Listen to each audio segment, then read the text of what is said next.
one. Boom, and welcome to the Big Honker Podcast, brought to you by Double T British Kennels. I'm Jeff Stanfield with the world famous Andy Shaver. Sweet dogs at Double T British Kennels. Corey has a great line going on. They are sweet dogs in the house, and they are savages in the field. So if you need a new hunting dog, new puppy, whatever, call Corey, BritLabs.com. He'll get you taken care of. Are you prepared for the big earthquake? The big earthquake, I'm telling you, Missouri is fixing to get hammered. Why? Historically, it shows there's a fault there called the New Madrid Fault. It's south of Cape Girardeau. Or Cape Girardeau, how the fuck you say it? I can't remember what you say. Anyways, it is the worst earthquake that's ever hit the United States. Hit in 1812, I believe, and it made the Mississippi River flow backwards for 3 days. Okay. That's how bad it was. I think it was 9.2, which is the biggest one ever. Wiped out all that area. If it hit today, modern St. Louis and a lot of places would be wiped out. Oklahoma had 13 earthquakes last week in one day around Oklahoma City area, within 50 miles of Oklahoma City, I think. And that fault line is getting bad. The one in New Madrid, I'm telling you right now, it all flows out of Iceland. When Iceland is has a lot of seismic activity, it flows to the United States. We are fixing to have a massive earthquake. Now, in historical times, it could be 150 years. It could be tomorrow.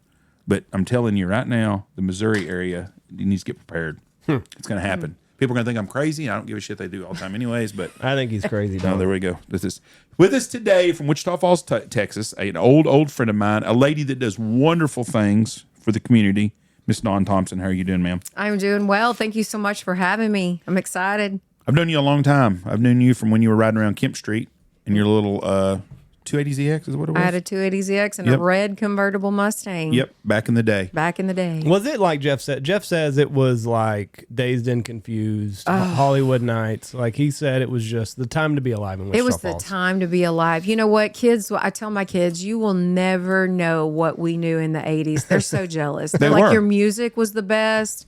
We were free, weren't we? Yeah, it was a great life. We had no cell phones. I mean, you might have. I think we were in the era where you could probably get a bag phone for about $2,500, but it was as big as his desk. Well, I was poor, so I didn't have a bag phone. Do kids ride around at all? Do you notice that anymore in Wichita Falls? Because I go home at night during the weekends here. There's no kids out ever. And when I was in high school, like we would hang out at Allsup's and we would hang out at City Hall. It was Dairy Queen a long time ago. But like, I don't know what's happened in the last 15 years. I don't know if gas is too expensive. But nobody rides around. Right, you'll have some kids. They'll kind of congregate in a couple of parking lots, but they're mostly kids who have really cool cars. Yeah, and they're showing off their cars. But they didn't do it. I mean, we dominated Kemp Street. Miles and miles of it. Miles. You could not. I mean, we just wore tires out. Like seriously, the tire shop and the automotive shop. My mom's like, just keep tires on and her paint on stock and just in stock, because she's just constantly either having a fender bender or, we'd get looking around at boys and we'd just wreck right into the back of somebody or Happened something. a lot. It was a good time. It was a different world then because, like I said, we didn't have cell phones. So there was no texting or calling or Facebook or Snapchat or anything. And if you wanted to use a phone, you had to go check one of my buddies, Brandon Rogers, actually had an answer machine he could check randomly from a cell phone. So he would pull in and check his machine. But what would you do? Did they have payphones back in the day? Oh, yeah. Every place you'd go had a payphone, and people would pull in and see if somebody was going out or what was going on. And if you told somebody you were meeting somebody at 9:30 at Taco Bell, then at 9:30 at Taco Bell, you were there. Right. Yeah. I mean, that was just the way it You had was. to plan ahead. Yes. There's no spontaneity. But no, there was a ton of spontaneity, and that's what made it fun. But we would go out, and you would start cruising right in front of McDonald's, and you'd go all the way down to which would be in Color Tile. I don't know what it is now. I think it's a Leslie's Pools now. It is. It's right there, like by the Olive Garden area. But it was Halliburton parking lot. All of that, which TJ Maxx and all that is in, that was Halliburton parking lot. Really? Until about 85, maybe. Yeah. But our junior high years were even good because it was just like if you'd watch Fast Times at Ridgemont High, your parents would drop you off at the mall. You go to the mall all freaking day long. There is no way in hell I would let my teenage daughter go to a mall these days. Hey, my daughter, no way. She asked me if they could go to Dallas the other day. She's going to be 18 this weekend. And I was like, no. Yeah. I mean, I don't want to stop you, but, it's just a different time. Yes, it is. We went to the mall. We did the carriage ride in Wichita Falls, 2 days before Christmas? Somewhere we around went there. to the mall to kind of kill some time. There was nobody in it. And I know it half sucks. of the stores are empty. They're going to be arcades or whatever. Like, It was. I told the people I was with. I was like, we're 2 days from the busiest time of the year. Like this place should be shoulder to shoulder with people shopping. Nobody. When we were in Amazon killed it. When we were in junior high, you got dropped off by the theater there, and across the road from it was Aladdin's Castle, I think. Yeah. And it was a video game place. Yeah. So all the 5th, 6th, 7th, and 8th graders were in Aladdin's Castle. The 8th graders, especially the 8th grade girls, were trying to get outside to meet a high school boy driving around in his truck so they could get in there with and drink beer. But but it was just a different time. If you got pulled over by the cops, Yeah. you had to worry about the LCB, which is Liquor Control Board. Yeah. But the cops didn't give you tickets; they made you pour beer out. Yeah. We thought we were smart. We would take coolers of beer, and we would take them off of Kemp Street and hide in an alley somewhere. So if we got pulled over, we didn't lose our whole cooler of beer. We just had to pour out the beer we had with us. Right. Yeah. That's how worried we were about getting caught drinking. Was not worried about getting in trouble, but worried about having to pour all of our beer out. Right. That LCB, that's right. They were smart. You know, we thought that we were smarter than them, but they'd hide and have their binoculars out. Remember, wasn't our judge back then Pee Wee Stewart? Yeah, Pee Wee Reese, maybe. Reese. Pee Wee something. I think it was Pee Wee something. I think it was Pee Wee Reese or something. Yeah. Yeah. You can tell, like, I could have maybe Met him got before? it. Well, maybe I might have got an LCB ticket with some people. I don't know. Like, maybe. What's an LCB? Is that like Minor MIP? imposition. I was in 2 vehicles where everybody got a ticket but me. How'd you get out of it? Very lucky. First time me and Mark Reed were at Hamilton Bryan parking lot. I don't know what used to be. It was before it was Hamilton Bryan, but we were there, and Mark got out with a beer, and the cops came by. The LCB guy come by, and they had white hats on, and they were in these blue undercover looking cars, which you could spot them a mile away. And I was like, oh shit, there's the LCB. And I took my beer out the window and I threw it, and it landed and rolled under the car next to me all the way to the next car. The guy got out, and he come in. He went through all the stuff. He said, "You don't drink?" I said, "Oh, sorry, I don't drink nasty beer. I don't, not that kind of guy." You drink whiskey. And Mark had a beer. Then Mark wanted to argue with the guy about, well, my mom and dad know I'm drinking, which was a lie. And anyways, he got a ticket, and I didn't. And then we were at the rodeo one time when we came in. Les Macias, Yeah. me, and another guy that's still alive named Randy, and I'm not going to say his last name. And you know Randy because you went to high school with him. Anyways, him and Randy Mudd. Oh, yeah. Okay. Yeah, yeah. And I think Les got a ticket. That was the only one that got a ticket in that deal. So rest in peace, Les and Les and Mark, good friends of mine, both gone to the other side. We had a lot of fun. That was a good time to live. It was. But when you watch Hollywood Nights, which was way before our time, but it was the same time of deal, you watch Fat Dazed and Confused. That was everybody's childhood. That was it. I was like obsessed with a Valley Girl. I just was so convinced that I was going to leave out of Wichita Falls, and I was saving up my money. I worked at Dunkin' Donuts, and I was convinced that I was moving to California. I had $80 saved up. By gosh, I was heading out. Going to Cali. Still in Wichita Falls. Wichita Falls is a really good place. It is. You know what? I travel all the time, and there is something to be said about Wichita Falls. It's close enough to the Metroplex, to Oklahoma City, and yet I do feel, even though we are in crazy times, I do feel it is a safe place to raise your kids.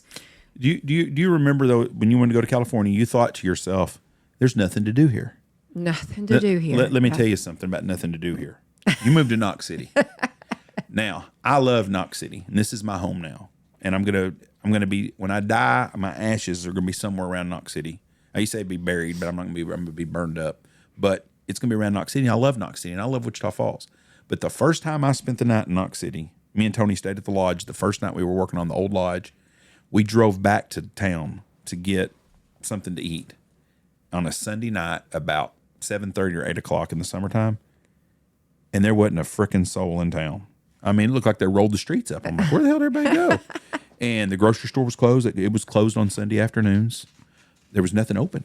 Yeah. And we ended up going to Allsup's, and I wanted to use my cash card, an ATM card, my debit card, whatever the hell it was at the time. I think they called it an Impact card at the time. Yeah. And I asked that lady, I said, "Do you have a machine?" She goes, "What kind?" I said, "That you put my card in, I get money." She goes, "I've seen them on TV." I thought, Jesus Christ, where the hell am I at? And So Wichita Falls, there was a lot of shit to do in Wichita Falls. But when you grow up there, you don't realize it until you move to a small town. That is true. You know, I have a place in Ruidoso, New Mexico at Airbnb. And I was like, oh, I think I might retire there. Yeah. And I went in this, and not like probably Knox City, but things roll up at like 5 and 6 when the mountain time. Yeah. I mean, they go to their house. And I was like, oh, yeah, no. I could never, even though I'm pretty chill, I need a little more excitement. You get acclimated. Because you guess, asked me about where we shopped at. Yeah. He's like, well, where do y'all shop? It's a long way. Well, you get used to it. Yeah. We buy stuff in bulk anyway, so we don't ever run out of stuff. We got a grocery store to fill our needs. Actually, this is funny as shit because I'm not a big fan of Dollar General stores. Dollar Generals have made a huge difference in our life here. Yeah. I mean, you can get anything. what you need. Yeah, have you noticed that they have gone? They're smart. I don't know who is behind their marketing, but I guess they strategically started going into these places that don't have the Walmarts and different things, and they've really expanded what they have on their shelves, so you can get all the things you need. Number 2 box selling store in the United States, more than anybody else other than Walmart. Really, They're huge. You can't go They're gonna anywhere. they're going to be in every small town. Isn't that their goal? Is to have a Dollar General in every small town, which they've done it here. Like we've got one 12 miles away. We got one here. I mean, in every town has one around here. Kroll's got one. I think Kroll has. I don't know if Kroll has one yet. They'll get one though, but they're everywhere and they dominate. But you think about little things like a birthday. Your kids in elementary and they need a birthday present. Go to a birthday party. You can buy something for $5 or $10 there without having to drive 45 minutes to walk. Oh, I've went and got all kinds of little things that you need. Like Michelle one time had a hairdryer go out. She goes, just get one. It doesn't matter what kind it is. I'm going to go to Abilene or Wichita and I'll get something better. Just go see what they have. And sometimes they have good quality shit. right? One thing I've noticed about Dollar General is they never ever have their aisles clean. Have you noticed that? Looks like a tornado goes off in them things. It kind of does, doesn't it? You know, we have one in Wichita, and it's the one on. I should be careful, but anyways, we have one in Wichita Falls, and I'm like, do y'all ever clean it? And I think their thing is they're so busy, and they're the workers. I mean, that's a whole nother probably podcast about the workforce, but anyhow, they cannot get enough people, and it looks like a flea market in there, and it's kind of dirty, but the rest of them, they seem to be better. I think they're all the same. I think they always, I've noticed that like they completely not flip flop everything, but they are completely rearranging their aisles about every 6 months. So all that inventory has to come off the shelves. They got to move. So I think that's got part of it to do with it. Now, I don't know you like Jeff does, but I've talked to you enough. Do you think that you ever will retire? Because you've got your hand in a lot of different things. I don't know. You know what? You said you want to retire in Ruidoso, but... Well, here's what I thought. Well, I thought I did. It's a little too slow paced for me. Right. But here's the thing. I think when you slow down and you retire and you completely slow down and relax, I think you get really comfortable. Now, bear with me on the comfortable. I think when you get super comfortable, I think you can get lazy. Yeah. So for me... I think I'll probably be doing something until the day I die. Who knows? You know what? I just love to go. I love people. I love to love on people. Mm-hmm. So no, I don't know that word retirement. I'm like, yeah. You also die when you retire if you don't. That's kind of what I'm saying. You just get I think the thing is, because I'm like, well, why does that happen? I think you get comfortable. You lay around. Yeah. You get cozy. You don't have to be somewhere, and you just. Like you said, I think you die. Our season is go from September through the end of January, and we're almost the end of January, and I'm wore out. I'm tired. Andy's tired. Everybody that works around here is wore out. Yeah, we've been busy. We've had a ton of people come through here. We're tired, but by February 8th, I'm bored. We stopped season on January 28th. By February 8th, I'm bored, unless I got something to do. Last year, we filmed and done a lot of stuff. We got a lot of stuff planned for this year. We're going to be real busy in the off season. But if I don't do that, I get bored. I mean, June, we don't do much in June, unless we're on vacation or doing something like that. But if we're at the house in June or July, there ain't much going on. What I do, I get up, I come out here and at the office for 4 hours a day. I go home, I get in the pool, I hang out with the grandkids. We do little things, but there's no tangible thing that you're finishing or something. It's bored. We do the podcast, but I can't imagine having a year of sitting around doing nothing. My goal would be to retire in Maine. I would love to have a house in Maine, but I promise you, if I lived in Maine, You'd get bored in Maine. I'd be very bored. I'd get a job at Walmart as a greeter or some Yeah. shit because I just want something to do. That's why I think old employees are the best employees. Oh yeah. When we had a guy named Harry that worked here, a good friend of mine, he passed away of cancer last year and he died real fast. Harry was 62 years old. Harry was great with following up on stuff, customers. I mean, he done a really good job because he's 62 years old and he has some life skills. Those people, we're trying to push them out of the workforce. Those are the people we need in the workforce. You can get a whole lot more done with a 62-year-old man than you can a 16-year-old kid. Hey, and you know what? Like I said, that's a whole nother podcast, this workforce. I have a business, multiple businesses, and just finding people that want to show up. And so I agree wholeheartedly with you that older people, because going back to the way we were raised, I didn't call in sick. And I tell my kids, she's like, well, I want to call in sick. She actually told me this 2 days ago. She goes, everybody calls in sick. And I said, well, you're not. I said, Unless you're you're not. deadly Unless sick. you're sick, Yes. Yeah. sick, get up and go to work. You're not calling in sick because your head hurts or Right. my finger's hurting. I can tell you, I have seen so much. I've had one of my businesses for 30 years. I have seen so much that I'm like, what in the world is going on with people? And I want to know, since COVID, where are these people working? What are they doing? I don't know. I don't know. They don't ever live. They survive. Is that the thing? That's got to be, because the people that call in the most to me are the people that need the money the most. They're making hourly wage, $15 an hour, and they call in sick. And I'm like, how do you? You're only going to get paid if you're out here working. Yeah. 8 paid by hours the is hour. $100 bill. If you work 8 hours, you're making $100 bills. Yeah. Time taxes come out, you're getting $100. Where else are you going to replace that $100 bill? It's not like they've got an oil well pump and they're getting a check, or they don't have nothing. And it's people like that call in all the time, or they bounce jobs. And all I can figure out is they get just enough to survive. I know a lady in town in Knox City. They've got multiple kids. They get $1,400 a month in food stamps. $1,400 freaking dollars a month. Now, me and Michelle have no kids at home. It's just us, and we do not price shop. We buy what we want, and we eat good. We eat good things. I'll buy tomahawk sometimes. I buy whatever we get. I also buy freaking Hostess ding dongs. I mean, but whatever I want to get's what I'm going to get to buy. Andy's got a family of 4. How much do y'all spend on groceries a month? I don't know. A lot. I mean, it's Over substantial. $1,000. I don't know. It's been a while since, with hunting season, we have most of the meals out here, so I haven't been anywhere. But yeah, I mean, you're dropping And y'all are work the system pretty good $400 or because $500 y'all eat at Jesse's parents on once Sunday. a week, Yeah. and y'all eat at For our lunch. house once or twice a week. So y'all got this system worked out. I got this. Just now thought about this. Y'all are getting 50% of y'all's meals at somebody else's place. Yeah. But with the Oh, we got family, grandkids. But They want to see the grandkids. But a family of 4 though, you're going to spend $800 a month probably on groceries. yeah, on the low end, Hey, probably. yeah. On the low end, expensive end $1,000, and that's eating good. Y'all eat good. Yeah, we don't price shop either. No, I know that. Okay, they're getting $1,400 freaking month. $1,400 a month for 4 people. How in the hell is that fair to someone that's busting their ass that makes $40,000 a year that doesn't qualify for any assistance at all? Yeah. And they're having to pay that $1,000 a month. Yeah. It's not a fair system at all. And there should be some limits on what you can buy. I don't think you should be getting tomahawks on a freaking food stamps. I probably am going to get real unpopular here on your podcast. I feel, and I will tell you, I'm really transparent with people. I'm a single mom of 3 kids, and so I have one that's moved out. And there was a time that people were like, "Man, she's so successful." There was this small window that I was like, "I need some assistance." I used it, and I got off, and I was like, "God, I'll never be here again." I even took the picture of what money I had, and I was like, "Nope, I'm gonna hustle harder." And so that's what I did.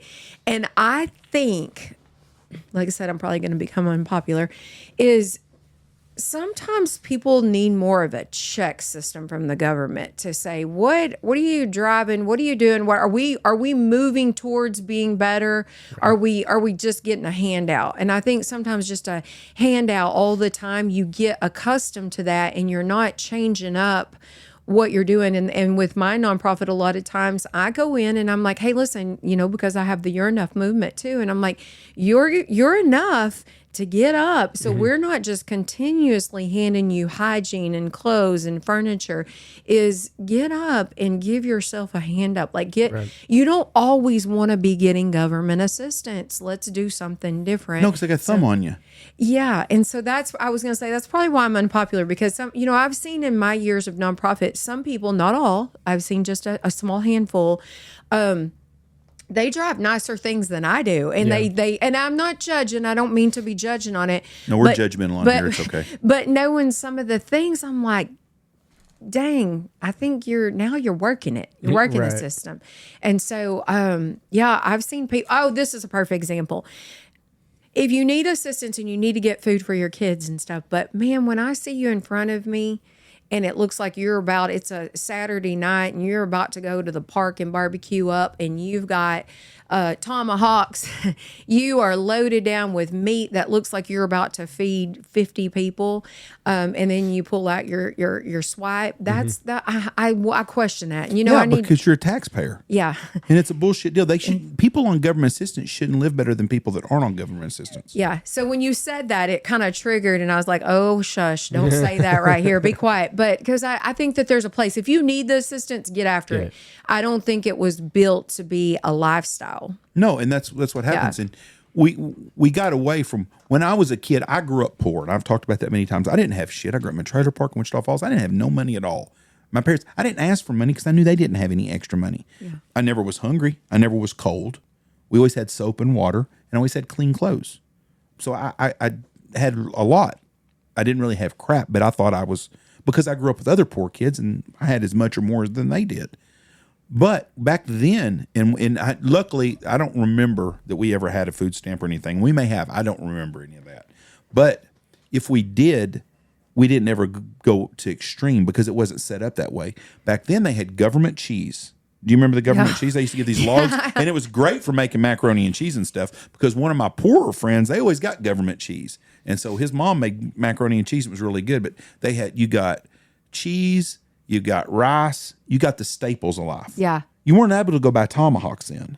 Yeah. And I think back then they were just giving you just enough food stamps to actually feed your family with. Right. Nowadays, people are going out and buying. What I know happens is people get that $1,400 a month or $1,600 a month, and they go out and they buy their family's groceries. Then they go buy bulk ribeyes and stuff on the rest of it. And then they go sell it to somebody else.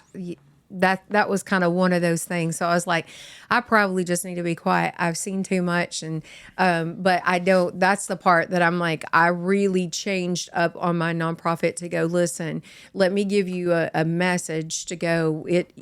You can do better. Like, get up and go to work. And so that's kind of, this is all full circle of whatever in the world that just to get by. I do know some people are like, they don't live as extravagant as, maybe you and I, like, a bigger house or something. They've learned to live on less. That's why you see all the tiny homes. And I think that's great. Less stuff, less problems. But also, just getting, like I said, the workforce is just interesting. And I think this little gadget right here has changed the world, this little cell phone. One thing I've got to, and I'm going to be careful how I say this, but there's a young man in my life that he's in his working years, could be in his working years.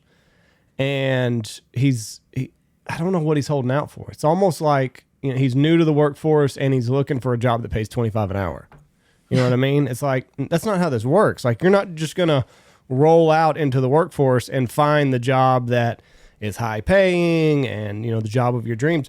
You got to have a lot of crappy jobs in your life to finally maybe find what you want to do later on in life. But like, when you're 18, 19, 20, 21, like, you just got to get out there and work the shitty jobs and just use that as a platform to, I don't know what I want to do yet, but I know it's not this. Right. You know what I mean? Yeah. So it's like almost like a lot of kids today they don't want that shitty job. They don't want to work at Chick-fil-A because, what if somebody sees me working at Chick-fil-A?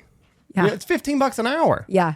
They want, it's something, like I said, I even made a post today about, what social media, social media has created this illusion of this lifestyle that can exist. Yeah. And we can go get it. Yep. I'm all for going and getting it, but you're right. Sometimes you gotta you got to go through the ropes. You got to figure it out. Yeah. Yeah. Yeah. I mean, I worked in college. I worked at a golf course up at 5 o'clock every morning working on the grounds crew at the golf course. And I loved it. Didn't hardly pay anything. I love the hours because I was done by like after lunch, 1 o'clock. I got up at 5 and I was done by 1 or 2. I had the rest of the day to go do what I want. Waited tables for a hot minute. I knew that was not what I wanted to do. But I mean, it was crappy jobs. But I mean, I needed to eat. Yeah. You know? And, you know, I always had a family to rely on, but I didn't want to call back and be like, hey, I need help. Yeah. You know what I mean? You had the watchful eye of Jeff being like, you know, I could always call home if I was dead broke, but I did not want to make that phone call. Boy, your other brothers didn't have that Oh problem. no, they I don't think I ever really. No, you didn't. Your mother talked about that the other day. She said, you know, she goes, one of your brothers was being high maintenance about something. Mm-hmm. And she explained how one year you didn't have cable at your house. Yeah. And she said, all Andy had to do was ask us, and we'd have made sure he had TV. I had DVDs. But I said, that's the difference between him and them. Yeah. They're all three great boys. All three have grown into be great men. All three of them are going to be successful. 2 of them are successful. Well, I guess all 3 are successful, but you didn't ask for stuff. You grew up Cable's the a same luxury, though. You grew up the same mindset I did. Oh. And that was just a different time where kids today a kid don't mind asking you for, you know, anything. Dad, can you buy me $1,000 phone? What gets me is how these poor people have thousands. I always hear this shit about white privilege. I didn't ever have none of that white privilege. Yeah. I'm looking for my white privilege because by God, I wish I'd have been a trust fund baby, but I wasn't. But these people bitch about it all the time. And no, privilege is wearing $300 pair of fucking Nike shoes and not having a job. Privilege is having an iPhone and not worrying about your data plan. Yeah. Privilege is being able to get food stamps and not having to worry about having a job to pay for them.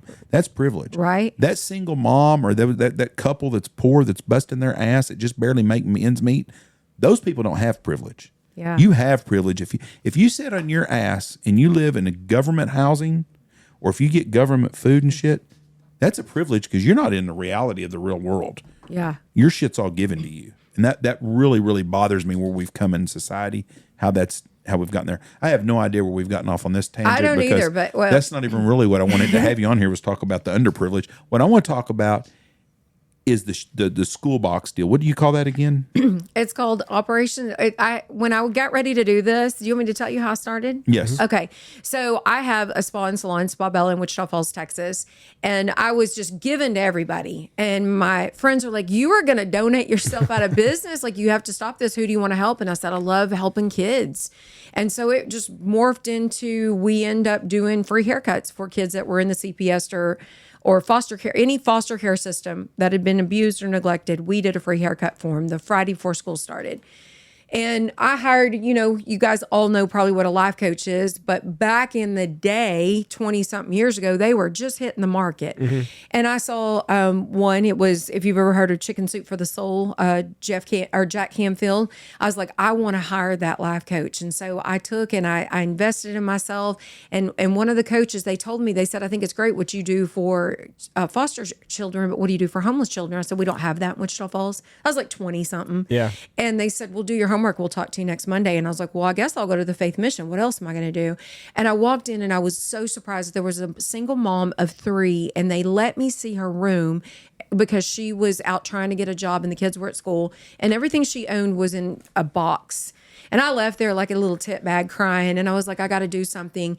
So we started that hair cutting day. The first part of the day, we decided we'd still keep the CPS children. The second part of the day, we would do homeless and low income. Mm-hmm. And that day of that event, we caught some little girls taking a bath in my sink. And I was like, what? So I was talking to some clients of ours that were school teachers, and they said, oh, yeah, they come to school all the time, not being able to be bathed, no clothes. I mean, not no clothes, but inadequate clothing, no shoes sometimes. Anyways, and I was like, okay, so what do I do? So I started this little shoebox program.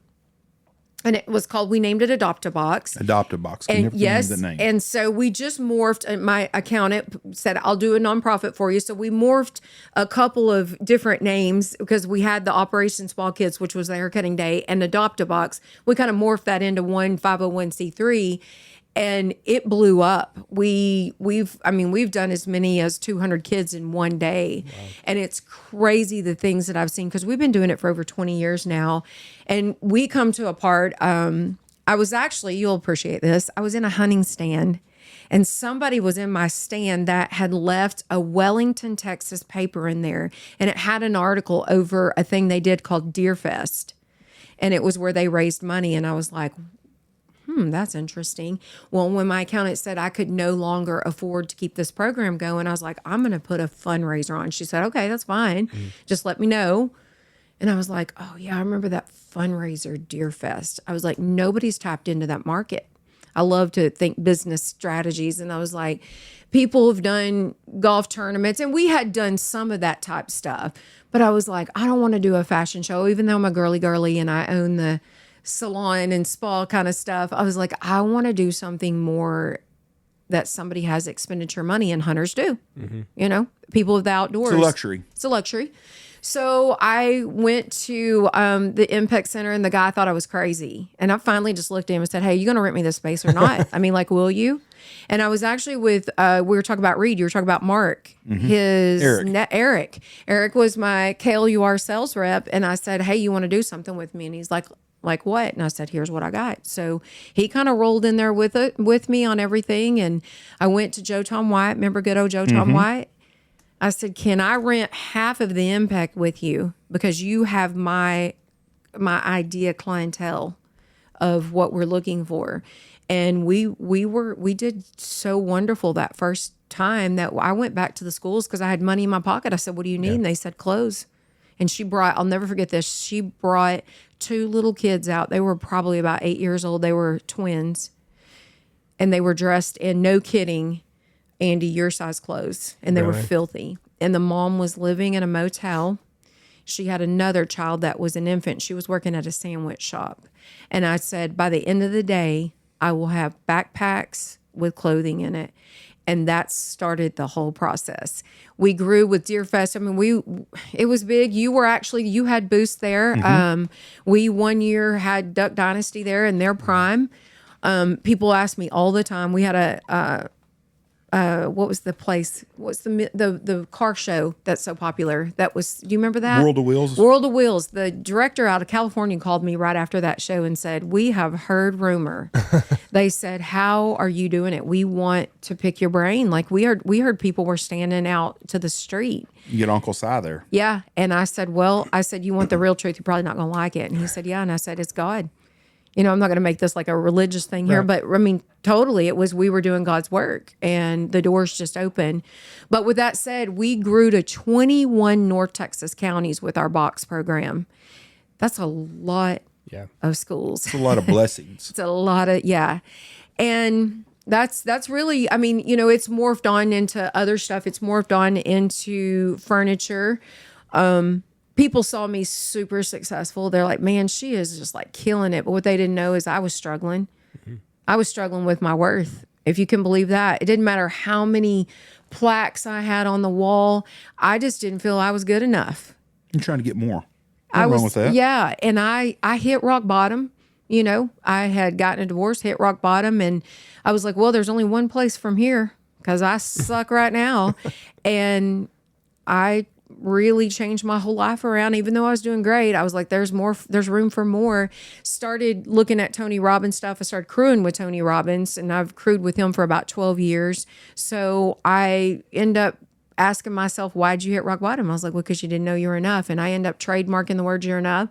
So now that's really my purpose. We have, like what you were talking about, we do these jobs until we realize that, oh, this is why I was born. This is my purpose. And my real enchilada, my gig, my thing that I love is I have the You're Enough movement, and I friggin' love doing stuff like that. My audience mostly is women, but you will not believe this. I will do a speech of mixed genders and men will come up. I'm talking leaders of communities, and they're like, hey, listen, I want you to know that really hit me because I've never felt I was good enough, even though I'm running this town or whatever it may be. So that's really the thing that I love. And with that, we'll go full circle here.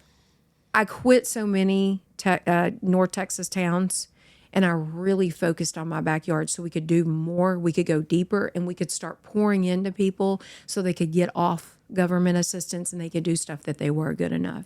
And I just started showing them a different way of thinking and living, because we know it's all mindset. And the power of the tongue, what you speak will be your life. And if you want to change it, let's start there. So really that's where we're at today, is we are more in Wichita and surrounding counties. And I do drive a big old black Ford F-250 that usually you'll see rolling downtown with furniture, because we do get a lot of calls from the schools for furniture. What is, okay, I'll give you an example. A friend of mine's mother taught at Fain for years. Uh-huh. And he told me one time, he said, and for the people that don't know who Fain Elementary is, of course, it used to be kind of an upscale elementary in Wichita.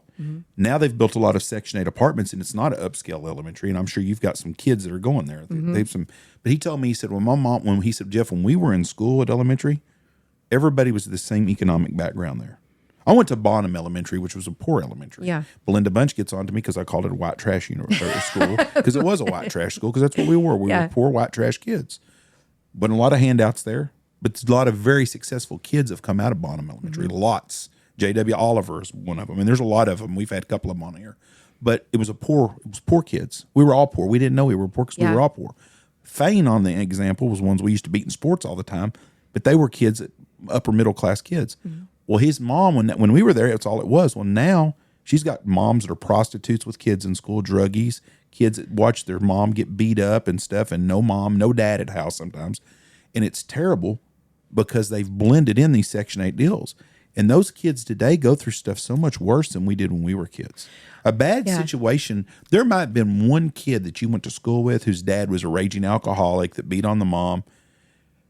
Maybe one kid had problems, maybe two in a class.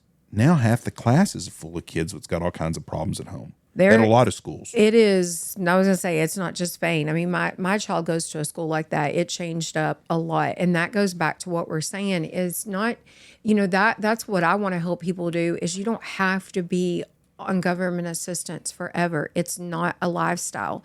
It is just a time to help you with a hand up.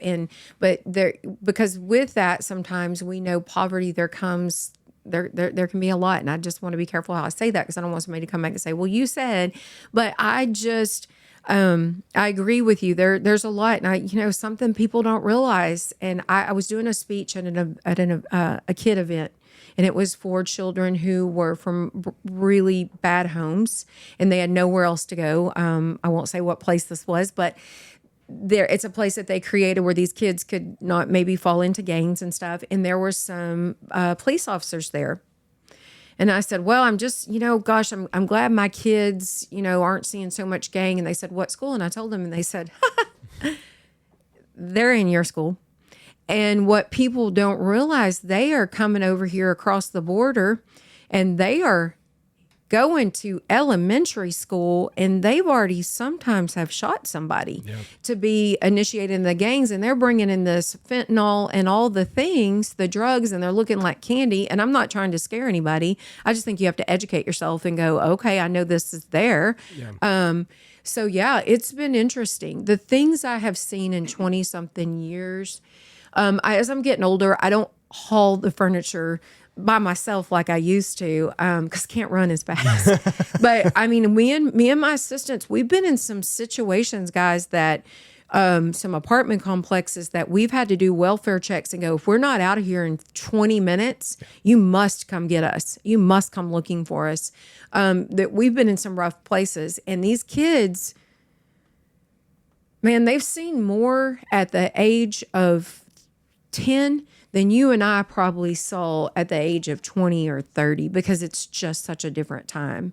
I mean, I know people are the same, things are the same, but like I said, they're well, not the same, but a lot of this, they're just seeing stuff so much more. But a kid was innocent until 10 to 12 years old. Yeah. Just 20 years ago. Yeah, there's a lot. There's a lot. I didn't mean to say that what I said, but what I mean by that is we are just in some... It's evil times. It's some... I was trying to think, how can I say that was saying it's just friggin' evil SHIT. It is. It's full. And there's a ton of it here. Yeah. You can cuss on here. Yeah. We do. But the kids today, Andy's got 2 boys, both under 10 years of age. Your kids are probably exposed to more than you were under 10, but probably not much. No. Y'all live a good life. Y'all are both good Christian parents. Your kids are very, very church-worthy, good kids. I mean, Reese read the Bible to us at Christmas. Mm-hmm. I mean, that's a good thing to have, a 9-year-old boy, and he read the Bible to us, and it was very touching. But they're raised right. But you can't protect them from not being around crap, because he goes to school with some kids that have terrible childhoods. Mm-hmm. But you got to set a good foundation for them, because that's the thing. Like, I'm not going to be able to protect them forever. They're going to have to go out and make their own life, and unfortunately, there's turds out there. Yeah. But if you can set a good foundation and a good line of communications, I think, with your kids, like, I don't want my kids to lie to me. And I understand they're going to, like, there's going to be teenage years, but when you get out there, like, just shoot me straight. Whatever you're going through, I don't care. I'm not, if you're going through a rough patch, just shoot me straight. Don't bullshit me on you've got this going on or that going on. Just tell me how it is, because I can't fix a problem if I don't know what the problem is. And if you're lying to me and that's the relationship that we have, well, number one, I'm not going to trust you. And number two, I don't know what I need to do to get you out of whatever you're in. So with my oldest is 9, and like, I just hope that we're setting a good enough foundation to him to where he can go out and prosper. But if he ever does need help, he's not ashamed or fearful of what dad or mom is going to say when he comes to us with a problem. Mm-hmm. You know what's funny too is when you're a kid, the things that you think are the end of the world, these huge things you're afraid to your parents, right? Most of the times are very little minute things. Mm-hmm. Very few times. Your kid, 12-year-old kid ain't coming to you that they knock somebody up usually. I mean, it's happened, but Knock on wood. Yeah, no doubt. But you know what I'm saying? Yeah. Most of the problems they have are very little minute problems. But as a kid, they seem like they're the end of the world. Don't And they? if you can get that relationship, but I worry about where we're going with the kids in this country, because there's so many kids that are not raised to think for themselves. We have way too much victimization in this world. I don't know why it's so hard to realize you're poor, your parents are poor, you can do better than them. Mm-hmm. And for parents to say, I want you to be better than me, than to say, that's the evil government that's not giving us this, or the guy down the road, it's his fault. You don't teach your kids to be victims when they're little, you know? Teach them that this is the way it is, we don't have, as an adult right now, there's a whole lot of people got a whole lot more than me. Well, the reason I don't have more is because of Jeff Stanfield. Right. It's not because of somebody else. It's because of me. That guy may have got his shit because he may have inherited it, but somebody that he inherited it from busted their ass to achieve it. Yeah. Quit being a victim and work harder to achieve more, or be appreciative of what you have. Amen. I tell my kids, I want my ceiling to be your floor. Let my ceiling be your floor. And because it's possible. And that kind of sends us back to the mindset. It is mindset. I am on a call 5 hours a week, and all we do is we talk about mindset. Mm-hmm. I've been blessed to work with some of the best of the best. Andy Frisella, Ed Milet, Jack Canfield, Bob Proctor, Tony Robbins, and it's all mindset. And some people think, oh, well, I'm a motivational speaker and I'm going to teach on mindset. I'm like, well, take it back to the Bible. It says it. What you speak will be your truth. Yeah. And that, I think, when people figure that part out, that's when things start changing. And you this might sound nuts, but this is I'm always recreating or reinventing myself a little, because I want more and more. And what I do, there's a little hack that I do. I see myself as that person. I start to act as this girl that I'm going into right now. I was telling you, I haven't put it out public, so here we are. I just created my own skincare line. It's the You're Enough Skincare, because I want two things. I want exceptional skincare, but I also want you to have a message while you're putting it on. Especially women, they struggle with self-worth. So I'm like, hey, listen, every time you look at this beautiful bottle, it says you're enough. You remind yourself you're worthy, right? And so with this, I am about to take it into market. And the vice president of the company said that's never been done. And I was like, I'm going to figure out how it's going to be on other lines. And he's like, not at this quality of a product that you've got. The price point, you just can't have another middleman. And I'm like, I am going to figure it out. And so what I do is when I wake up in the morning, I act as if I am that woman. And I show up as that one. How does that woman act? And because people are always like, how do you get what you get? And I'm like, because that's how I show up. I pretend. Like I pretend until I make it kind of. And I talk to some of the most successful people in the world. And I tell you, sometimes they say they don't feel they're good enough, or they feel like they have some imposter syndrome. That always hits us. And I'm like, that's not special. Like, we all some point feel that way. We catch ourselves going, what are we doing here? But it's all in the mindset. So if you're listening out there and there's something you want to do, I say go get it. Like we're the ones holding us back. Like you just said, Jeff, the reason we don't have or we're not doing that dream life that we want, you have to look in the mirror and go, it's all you. Yeah. And pouring that into our kids. Like, what is it you want? And go do that. Yeah. I think the imposter syndrome is important in a lot of people because they never feel like they're good enough. So they're always striving for more. Does that make sense? Like, there's a lot of times when we're at hunting shows or whatever, and people will come up and talk to us, and they're always really, really nice. They're always appreciative of the podcast, but it's just, it's humbling at some time because, they listen to everything that you say and they never miss an episode. And, they kind of put you on a pedestal, and then you get home and you're like, the kid's yelling at you because the Nintendo Switch is in charge. So it's like, I'm cool to all these people, but, you do have an imposter syndrome, but it's what kind of keeps you going for more. Yeah. Yeah, Michelle's never been impressed by anything we've done No, anywhere. yeah. Did you take the trash out? Listen, kid. Yeah, right. That's like me. Dishes are in the sink. People tell my kids are like, your mom's kind of famous. And I'm like, but here I am taking the trash out, or de-poop in the backyard is what I call it, or whatever the chore has to be done. Or at work, sometimes I'm the head janitor. Right. And it can be very humbling, but people don't, it's like with everything, we all put our pants on the same way, don't we? Yep. We all do. And we're all, I think that the key to it is just be kind to others and really be kind to yourself, because that's what, when I run into people beat themselves up. Man, they are hard on themselves. I'm too fat. I'm not skinny enough. I'm not pretty enough. I'm not a good enough. They compare themselves to other people. I don't hunt well enough. Who am I to think? Whatever the thing is. And my message is always like, hey, listen, just be easy on yourself.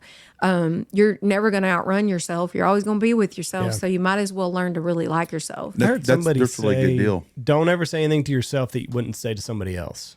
Yeah, like your bestie. Yeah. But I'm telling you, if I could say anything of importance on this podcast is all the time I've traveled, all the time I've worked with Tony, because he'll bring in thousands of people. All the speaking I've done across the country. I've been out on tour from here to New York and worked the streets and done different things. And then I just got back from going out west. I have been in rooms and rooms of men, women, successful, not successful, not what they would consider successful. And the number one thing is most people don't love themselves.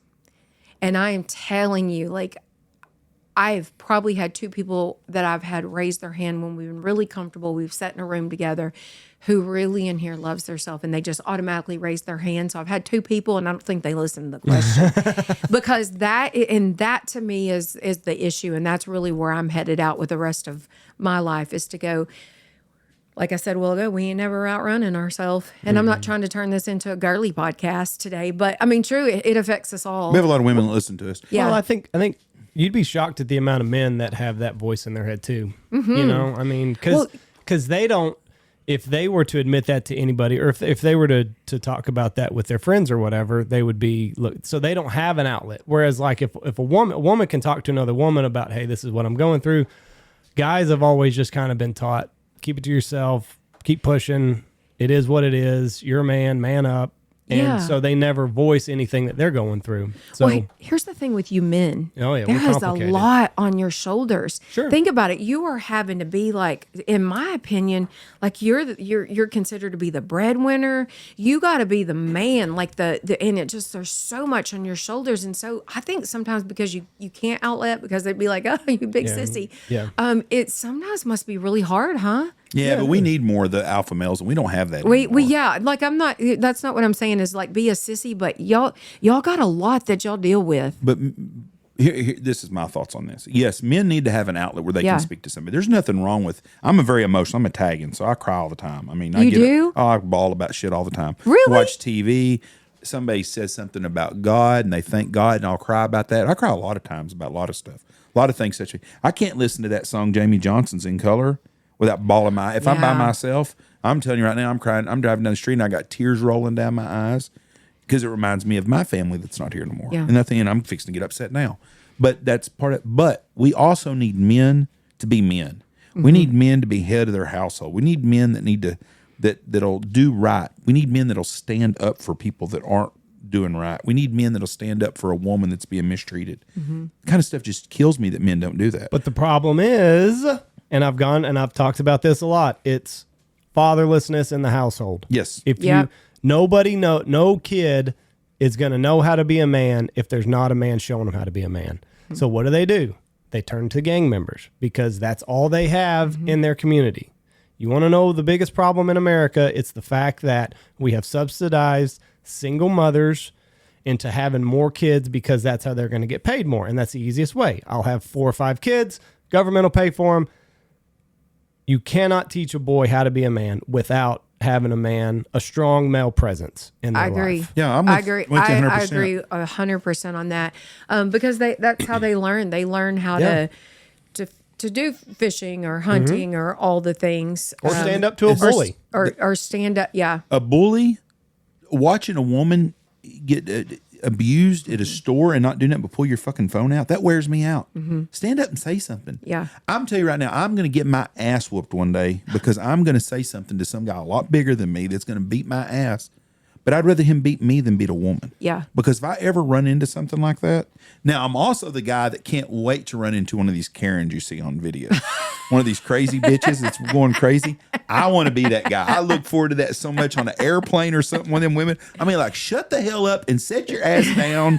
You know, put a tampon in, but shut the fuck up. That's what I want to do so bad. I want that moment. I'll never have that moment. I'm like, I get jealous when watching videos. Like, damn, women like that don't ever. People don't. Even a crazy Karen dude don't do shit like that around me. Okay. So do you follow Andy Frisella? Do you know who he is? No, I don't. I know who Oh he is. my gosh. What? I know who he is. Andy, I knew Andy would. Do you like him? Yeah, I like him. He's I mean, hardcore. I don't pay attention to everything that he says, but Yeah, but if a he's video comes hardcore. up, yeah. He's hardcore on what I love about Andy is I love how much he loves America. Yeah. I love that part, and I love he's self-made. yeah. So he doesn't Live the American dream. and he's like and he will say whatever is on his mind to say wake up like what it's yeah. Anyways. Yeah. And I was thinking, so I made fun of Jeff when I was a kid. We watched Armageddon when I was a kid, and Jeff cried. I bawled my eyes out. We watched Armageddon last night, and I welled up a little bit. Yep. But it's kind of come full circle. But I told you too that day you were making fun of me. I said one day I'll remember this. They were making watch Jeff crying over there, all 3 of them. And I said one day when you have kids, you'll understand why it's upset me.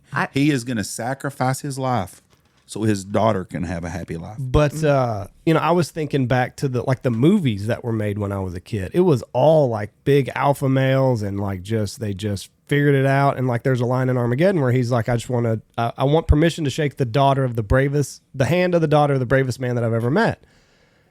And like now I think about stuff that kids are watching today. There's no big Bruce Willis alpha male out there that just has a hard head and it's just, we're just going to figure this shit out. Like, so even the stuff that they're watching, they don't have a strong male influence at home.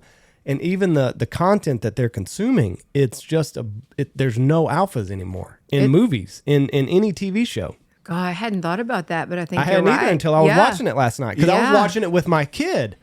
I was watching it with Reese, and Bruce Willis is just like, I don't give a shit. Like, we're just going to figure it out. We're going to drill the hole in the asteroid, and we're going to blow it up. And we're going to save America, and we're going to save the world. They don't do stuff like that anymore. No, and men. And I can see the testosterone bubbling in them. Yeah. I'm like, hell yeah, kid, enjoy this. But every community has leadership like that, but they don't show it or they don't exemplify it or whatever it is. They kind of push it off to the side. But every small town in America has got 2 or 3 men that are alpha males in that neighborhood, or women. It can be a woman too. But you've got your community leaders. Every town does. You go to a town of 100,000, you go to a town of 500. There's community leaders there. Those people or we need more of those. There shouldn't be 2 or 3 of them. Yeah. And one thing about men is, or one thing about women, I always say this when women will ask me, well, how should I deal with my man? And I'm like, well, how are you treating him? And I was like, men need freedom. Men were born to have the freedom. And, what is it? Is it Braveheart where doesn't Mel Gibson, freedom? Yeah. Isn't that the show? Am I right? Is that so. right? Where It's he's either on that the or The horse? Patriot. I think it's the Patriot. Is it the Patriot? I think it's the Okay. Patriot. And that's the thing, is just that freedom. And women, we love that y'all make us feel safe. Women want to feel safe, and men, we love that. So I hope that doesn't die off, because women, we crave the need to feel safe from you men. And that's what I was saying. There's so much on your back to make us feel safe. Yeah. But yeah, I think that I am gonna look even more into that about the shows out there now. And I think we are being programmed. That's probably a whole nother podcast too. But Back to the adopted box. yes. I had a client here years ago, and he told me his wife was a teacher in Wichita Falls, and we were talking about you, and he said, he said, it's the greatest thing, the best thing ever. He said, my wife works, and she's got Section 8 apartments, of course, which I think is a ruin of Wichita Falls and a lot of things, all towns that way. I don't think there's nothing wrong with people living in a segregated area. I'm not talking about by color. I'm talking about economics. If you bust your ass and you want you to live in a neighborhood and raise your kids around people just like you, you ought to be able to buy a home and live with people that all have the same thing you did. I don't think things were so bad in 1974 when it was that way. Right. But anyways, he told me his wife worked somewhere that had the same problems. And she said she had a couple of kids in there, and they would come and start smelling. She could smell them when they come there, and she'd give them this box. And they'd take it home and it had soap and toothpaste and stuff. And I think that's such an admirable deal, because it's a little blessing that you give, but it's a huge blessing for a kid that smells bad. Because I cannot stand body odor. I'm that guy that'll say something like, God, take a fucking bath. I've done it around here before to people. It bothers me. Yeah. I don't like people that smell bad. Yeah. But a bar of soap is $1.50? I don't. Yeah. Well, it's gone up a little bit, but yeah. Let's say it's $3. Yeah. Well, to me, $3 to buy soap. I'm embarrassed to say this, but I buy Harry's body wash because they're a liberal company. Yeah. But their smell, I like their smell. Yeah. And every one of them companies is a liberal one. But that and Duke are my 2 favorites. But they're $10 for a bottle of $10 to me is not a big deal.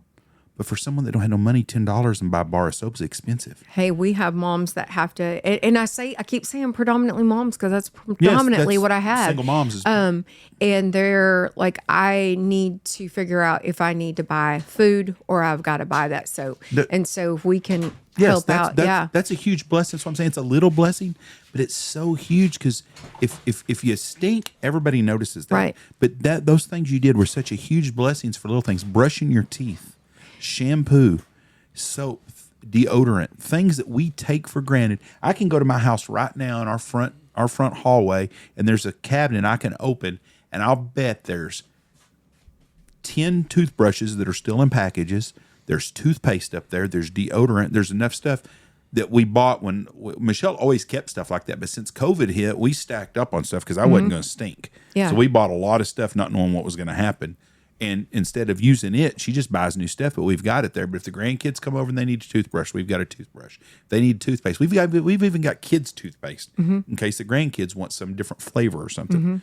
But those kids that don't have it and they can't afford it, that's a luxury that we take for people that have a little bit of money take for granted. Yes. And when you gave those kids that was a huge blessing. And I hope you're still doing the Adopt a Box. We're still That's rocking. a great thing. We just get so many different calls, and our nonprofit is set up for anything that a kid needs. We'll hit it. Like I said, beds. If you ever see me on, I use Facebook. When we quit doing Deer Fest, I was like, how are we going to make it? What are we going to do? And we are busier probably now, not than when we were in 21 counties, but we do a lot more in our backyard than just boxes. When we were in 21 counties, it was just boxes and maybe some clothes. Now we do anything that they need. I had a school call me. I'll never forget this. It's one of my favorite cases, and I've worked a lot of them. And they said, I've got a mom that left an abusive relationship from up north, and she has 3 kids living in a van and a little dog that one of them used as a little therapy dog because she had been abused and stuff. And I said, send her. He said, I don't know what to do. This is way beyond anything I've ever done. I said, send her to my office. And he did. And that weekend, and oh my gosh, I'm making a full circle here because I'm fixing to tell you who helped me. I put it on Facebook, and that's how I get a lot of my stuff. If I cannot find it anywhere else, I'll go to Facebook and I always get it, plus some. And I put this on Facebook. It was around it was right before, like the week before Thanksgiving. I said, I'm desperate and I have to be very careful. I can't say names or any of the things. And you know who came through for me and we furnished this lady's house? Because we got her house. Clay Reed. Clay's a great guy. Clay said, and I get chills because Clay had told me, he said, it's out and about and I can say this now, but Clay told me years ago, he said, I love what you do because I used to be that homeless. person. He was that kid. Yep. I was homeless. I was that person. So Clay gave out of his little man cave, he gave one of his favorite chairs to her. And I'll never, in a Wade Knight, if you know Wade Knight, his wife actually came in and his daughter Shelby, they brought over Thanksgiving dinner for this. And then we got a Christmas tree for her. And that family went from the van, and because of the community, I have a picture of it, and I was able to put it on Facebook because it was the kids around the tree and there wasn't their faces, and just how good the community is. And that's really how I do it. I do have a 501c3 and people will send me money. And like the other day I did have to tap in. I don't have a lot of money in that account because I'm not continuously working for it, but I've never done without. Through God, I've never done without. I had a lady, she said, we're a young little family, and we have a 7-month-old and our heater went out during this snap. And I just took some of that money and I'll run over and I bought her 2 new heaters. And she messaged me and she said, we're warm tonight. So it's like God puts the people in front of me that need to be there. But we worked some crazy good cases, and glory be truly to God and to our community. That's how I do it. I do it in our community and surrounding towns. I'll have people from Seymour or something that will help us, or I get some help I've gotten some help from Graham, a lot of help from Archer and places of that nature, because we'll help some of their kids too. So it is Wichita County and surrounding of people that will just help us do what we're supposed to do. I think the secret of living is giving. I think there's a lot to that. And it's funny because the rich person is ostracized by the society and the liberals. Oh, terrible rich. And it's not just liberals. It's not, it's politics. But people in general want to criticize rich people. And I've said this 1,000 times on here. There's not a university out there that doesn't have a wing that was built by a rich person. Yeah. There's not a hospital out there that doesn't have an MRI machine or whatever it is because of a rich person. Yeah.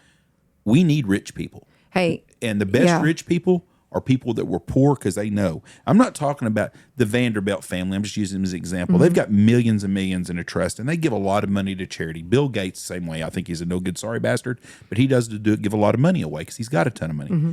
But you find someone that was poor that's made it, they remember where they were at. Mm-hmm. I mean, there are generations and generations. Wichita Falls is a great example, and I'm going back to that because that's where I was raised at, of families that are living off of great-great-great-grandpa's money, the same as in every big city in America. It's the same way. But the guy that made it, or the lady that made it that didn't have a lot, she remembers what it's like. I remember being that kid when we would go to when I played sports, and after the game, the kids would go to a concession stand, and kids would have $5, $10, $15, which was a lot of money back then, to buy stuff. I didn't have shit. I was lucky to have a quarter or 50 cents to put in a Coke box at the Southeast Boys Club in Wichita Falls. That was it. I didn't have nothing. Yeah. I didn't ask for it, but that's all I had. So I remember that. So when we go somewhere and I see a kid at a concession stand, I'll buy every kid there something because I was that kid and I don't want to be that. I don't want my kids. That's my biggest fears for my grandkids, to have the same life that I had. I don't want that to happen. Yeah. I want them to have more. I want them to be able to go to their mom and dads and ask for shit. Mm-hmm. And that's why it makes me feel so good. There's people like you out there, they're helping those people. But I also don't like people that won't help themselves. Mm-hmm. There's nothing wrong for asking for help. And that's why that adopt-a box meant so much to me, because I remember at Bottom Elementary, those kids that didn't have that. I had toothpaste and stuff, but there's kids that didn't. And that just, it tears me up that we live in this country that we live in. And we got people that want help that can't get help. I always say it's not It's not resources. It's being resourceful. There are so many resources out there. It's like these people that have been on the streets, there's resources out there. We can find it and we can give it, and we can't outgive God. And I have a question for you. Not that I'm rolling over here and putting it on my podcast, but I'm so curious as to know, Jeff, because of where you came from, where you're saying you came from.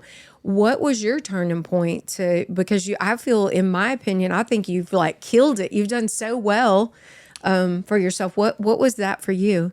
I don't know that I ever had a moment. I didn't grow up until I met Michelle, really.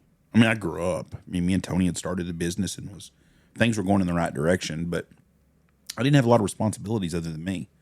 So if I made money and I spent it going to Vegas or Mexico or partying or doing whatever, and I spent every dime I had, it didn't matter because I didn't have nothing to have to live. You know what I mean? Mm-hmm. And I met Michelle, and she had Andy and Zach, and we got married, and I didn't want them to not have. So I think that was my driving force. And Michelle was a huge, huge, huge part of everything we've done going forward, from the customer service to we can do better than this and that. And I think that was probably my driving force. But I don't know. I still don't think I'm very successful at all. I'm just same guy I was before. I just don't look at it that way. That is crazy. Isn't that funny? I mean, you're very humble. I don't know if I'm humble. I don't have much. Yeah. I mean, I think you're doing great. I think you are, I don't even know if you're giving yourself enough credit, because I think you're killing it. And, I respect you a lot. I always remember something you said to me. It'll probably make me want to cry. Is we worked hard on Deer Fest. That was a big undertaking. And I came to Hunter Extravaganza. I'll never forget you just giving me the compliment of, you're like, that little thing for what it was organized. And you guys, I'd never forgotten that. And I was like, and it made me want to do better. Made me, when you told me that, I've never told you that. So I'm going to tell you right now, it made me go, well, I think we can even organize it better. And I've, because that little thing you took the time to tell me, I'm like, we're going to keep it up too. We're going to be better and do it better. I wish I would do it again. People have asked me, they're like, just do one more. And I've thought about it. We definitely, KAUZ right before COVID, they brought me in and picked my brain. I've had several people pick my brain from it, and they were going to do it. And the whole COVID thing came right after that. Yeah. But sometimes I think people see what kind of work it's going to take and money, and they're like, yep, I'm out. Hunting shows are prehistoric dinosaurs now. Would you not say, Andy? Yeah, they're tough. Just goes back to this. It goes back because you can get, But one thing about this little contraption, you are never going to take the human connection out of people. Right. People crave it. They want it. And so I say for me, and I could be wrong, but in the spa and salon world, I mean, yes, we can get robots to do that, but there is something about it, somebody coming in and getting fancified to make feel pretty and all the things, just that warm connection. I don't think we're ever going to get rid of that. We're humans. Yeah. I like to visit and talk. I go to every table every night out here. Mm-hmm. There's 9 tables out there, and usually in lots of nights there's 9 people. There's every table. And I go to every table and I talk to people because I like visiting with people. Yeah, I like to hear. Did you get in your room? Is the food okay? Is there any questions about what we're doing? I can't control the hunting. Yeah. But I can control what's out there. And so, or we do. And I like to visit with people, but I like talking to people. Like me and Andy are going to go with Boss to Turkey in 3 weeks? February 15th or 18th weekend, we'll be in Nashville at the Boss Shot Shells booth at Turkey. And I love to visit with people. Mm-hmm. People come up and talk to me and this is a podcast. Well, I love that. I like talking to people, but it takes a big organization like Turkey, Ducks Unlimited, Delta. Dive Bomb puts on Squad Fest. It's really good. Hunting shows are hard to do anymore because people don't go like they used to. Right. It has to be an event. Yes. You know what I mean? Like, it can't just be your typical, we're going to walk. Like, I'm thinking of the Dive Bomb show. Like, they've got a lot of stuff around the hunting show. And like when you did Deer Fest, you had Uncle Si there. So it was like an event. It was a reason for people to walk in the door. Right. If it's just, hey... there's going to be outfitters, there's going to be hunting clothes, blah, blah, blah, blah. If it's just your standard hunting show and there's not a reason for people to go, I just think they're like, I can buy that online. Right. And that was always my thing. I always had a celebrity there. Yeah. There was always, and I picked the hottest Yep. at the time celebrity, whatever was hot. And I usually had a A-lister, a B-lister, and I'd have like a little C-lister there, which was very helpful. I'm putting on a women's event right now. It's my gig. It's at Camp Chaparral. Remember Camp Chaparral? Where's that at? It's at Owl Park. It's at, Oh, yes, I do. yes. Yes, I do. So, old church camp, wasn't it? yes, yeah. And so they've done a lot of neat stuff. They built It's a in Valley lake View, isn't it? over in that area. Yep. So it's called Restart, and it's for women. And I had forgotten. I was like, it's been a hot minute since I put one on. I was like, woo, gosh, ticket sales and all the things. Any of you guys listening have a wife that's close to Wichita Falls, we're gonna kick it up and have a wonderful time. But it is once again an event because I got to get all the, I can't do anything small, so I got to have a killer swag bag and all the things. So that's what I'm busy preparing for right now. The problem is people do not get out of the house. There's too many people that do want to use that phone for anything. And I just can't, I don't understand where we've gotten that people don't enjoy going and visiting and being part of something, regardless of what it is. Like when we go to, I went to the Trophy Hunter show 3 years ago. Me and Michelle drove up and went to it and walked through it. And it took me 45 minutes to walk through it.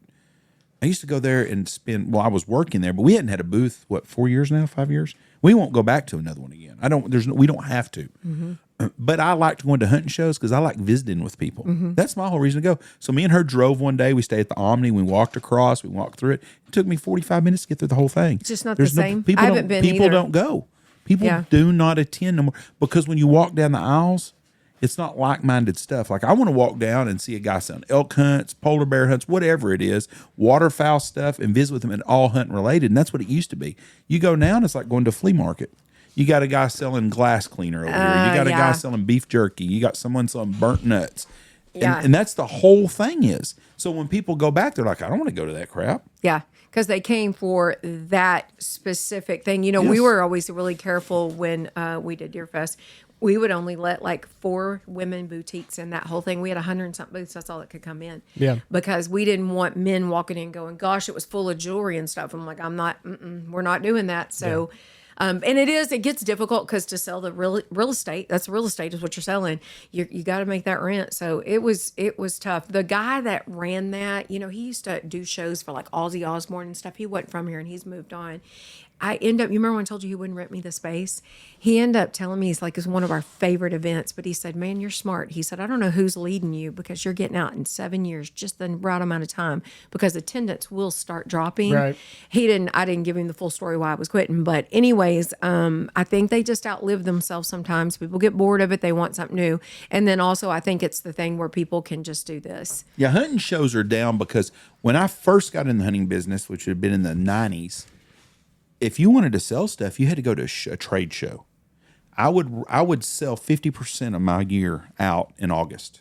I'd go to the Texas Trophy Hunters, and I would have rebookings like the year before, but it was not like it is now. Like I just look right now, I'm like 80% booked for next season. All of my dates for next year are almost already gone. Well, back then, our hunting was as good as anybody's in the world. We were shooting banged up limits every day, all the time. But when I went to that trophy hunter show, all the people rebooked, and they knew that's when they would rebook. I'd have the same people at the same weekends. They'd show up, and I'd have to get 2 booths, and one of them was just to do business in. The one would have our mounts and all that stuff, and the other one was me sitting down a deal, writing in dates and numbers, and taking checks and credit cards and getting invoices to send out. That's all I did for 3 straight days. But that's what every outfitter was doing. And they weren't, not all of them were as big as we are now, but that was the business that was done there. Yeah. You go to that show now, and everybody that comes by just wants to come visit with you because they've already booked before or they've seen your website. Yeah. That's what it all is. Yeah. And now these hunting shows are desperate. I noticed the Texas Trophy Hunters now, they have a digital show that you can pay for and you can put your stuff in their digital show. So they can, if you want to look at outfitters, and I don't know that, I think you have to be part of the show to be part of their digital deal. But if you're going to look up the Texas Trophy Hunters, just look up whatever you're wanting to do. Yeah. And I'm not just grilling on them, but I mean, I think they've outlived their purpose. Yeah. As the granddaddy of all hunting shows because it's not like it used to be. Yeah. And I think that's the way it's everywhere. But anyways, back to your adopted box. I love what you do. Oh, thank you. The one thing I worry about with kids today, and I've tried to do this in town and you can't get nobody to help buy it, I worry about kids having shoes and coats. That's the biggest thing I worry about with a kid. because a kid having to go to a bus. Do kids ride buses still in Wichita Falls? They do. It's got to be cold as hell in the mornings. Oh yeah. And I know some of those kids, their parents don't. Well, the parents don't care. Hey, let me tell you, I see kids walking to school in this stuff and they've had no coats or whatever. I've pulled over. I've had my daughter going, "What are you doing, Mom? You're going to freak that kid out." And it was right there where United is. It was Albertsons then. And I just pulled over this kid and I said, "Do you need a ride?" He said, "Please." And I said, I told him who I was so he wouldn't go, "Who's this crazy lady?" Right. But the kid was desperate. He was cold. He was desperate. And, same as this weekend when we saw people, hey, listen, be part of that resourceful thing that I said. And we loaded people up with their animals and got them in hotel rooms because I can't stand like you. I can't stand for somebody to be cold. And it's just, what goes back, what would you want how somebody to treat, you're talking about your grandkids or your kids when you want somebody to stop and do for them, because we never know what story or what's gone on in their lives. So homeless. You're only talking to me right now because he doesn't see that. What? Yeah. You have no sympathy for people. Not for people. I do for kids, not for Adults. Michelle is really, really good about that because she always tells me, she goes, "That's somebody's baby." I'm one of them guys that if I see a homeless person, I give money to people. The guy off the corner, he makes a living off me because I give him money. Andy won't give nobody money. Well, I If that don't sucker want him to have to deal with that burden of me giving him a $20 bill and be like, "Do I go buy Chick-fil-A or do I go buy crack?" I just don't even let him. I just don't even let that conversation happen in his head. He doesn't get into that. I'll do, help a kid, and it bothers me. So I'm a sucker for that. $5, $10 every time, and Andy's like, he's gonna buy drugs with it. You know what? That's between him and God. That is because I'm giving. But I don't want to money, facilitate it, Jeff. Then it's on my hands. But I give them money because it's not. If he does something, I know in my heart, I know what I'm doing. I'm trying to make sure he has something warm to eat. Yeah. He don't. I was in San Antonio 10 years ago. Yeah, no, it was 15 years ago probably. And me, Michelle, and Payne were with the group from Wichita Falls or from Knox City. We were there on some school deal, I guess. And we're walking down around the river walk. And I see this girl, guy, boy, shim, I don't know, might have been the first transgender in Texas, I don't know, come up to me. And I knew he was going to ask me or her was going to ask me for some money. So right when they got to me, I said, "Hey, do you got $20 I can borrow?" And they were like just stunned, but I knew that they were going to ask me for money. "No, sir, I don't have no money." And it hit me. You're being a dick. That's right. And it bothered me a lot. And I said, "Are you hungry?" "Yes, I am." I said, "Well, let's go in here." So we went to a pizza place. And I said, "You get whatever you want to." They sold pizza by the slice. "Are you serious?" I said, "You get whatever you want food-wise." 3 pieces of pizza, 2 or 3 Otis Spunkmeyer muffins, 2 or 3 Mountain Dews, whatever it was. And it was $50, let's say, or whatever it was. Well, I gave her like $20. I said, "Here, you take this and get you something later. Are you sure?" I said, "Yes, thank you." And she left. And it bothered me all day long. It bothered me. And the thing that bothered me the most was I didn't say, "Listen, I'll get you whatever you want to eat, but I want you to call your parents and tell them you're safe." That bothered me. I didn't do that. That was me. That was a dad in me worried what if that was my kid? Because Michelle used to always say, "What if that was one of our kids?" But then we got to the hotel that night and Payne was probably 10 or 11 years old and he was crying upset. I go, "What's wrong?" He goes, why does that kid not have nothing to eat, Dad?" And I said, "Well, that's just life. For some kids, that's the way it goes." He goes, "Well, it's not fair. I have plenty to eat." I go, "Bud, I don't know what to tell you. I don't know what the answer was." But that resonated me, and I've always thought about that. So I always try.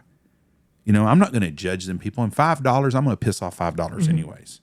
So I get them better me buying a king size Snicker and a Coke. So I'd rather give them $5. But that's the world we live in, but we're getting where everybody is so accepting of asking for stuff. And it makes people like me that give. I get real cynical about some things because I think, "Oh, that's a scam." Especially the Facebook scammers. Oh yeah. GoFundMe. I hate GoFundMe. Yeah. Because people have every tragedy that happens to someone they get on GoFundMe about. Right.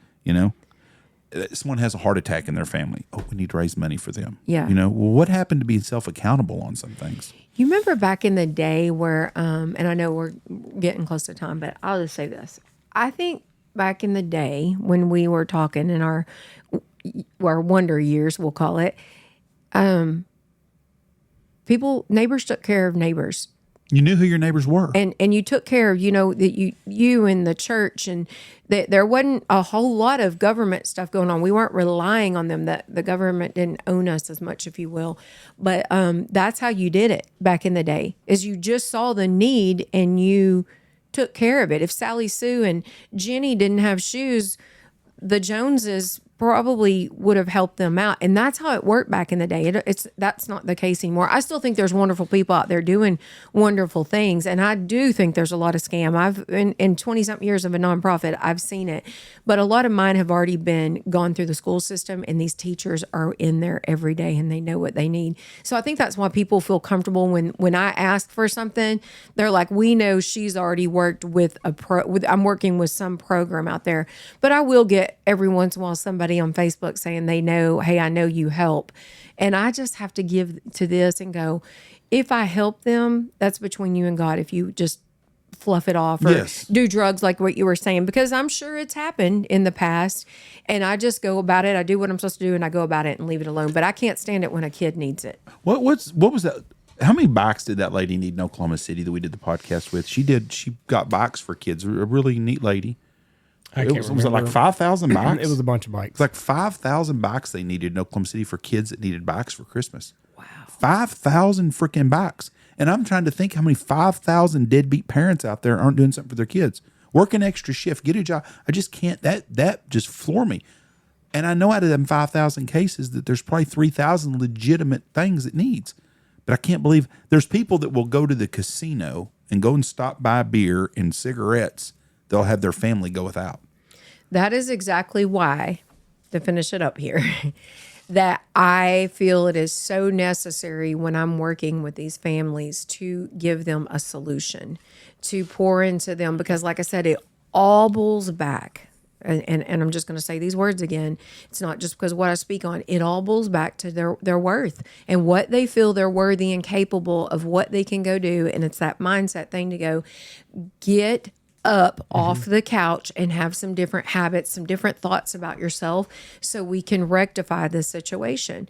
You can be more and have more and do more, but you got to change the way that you see it. Like I was saying, you got to fake it till you make it. When was the first time in your life that you had the reality of how precious life was?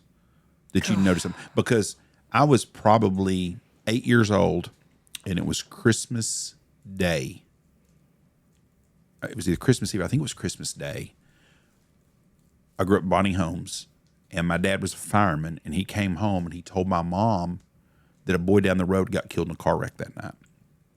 And the kid that got killed, his dad was a fireman with my dad, different shift, but they were racing, like going down towards the old Wichita Speedway, and they had a wreck, and it killed 2 or 3 kids on Christmas Eve, 16, 17-year-old kids.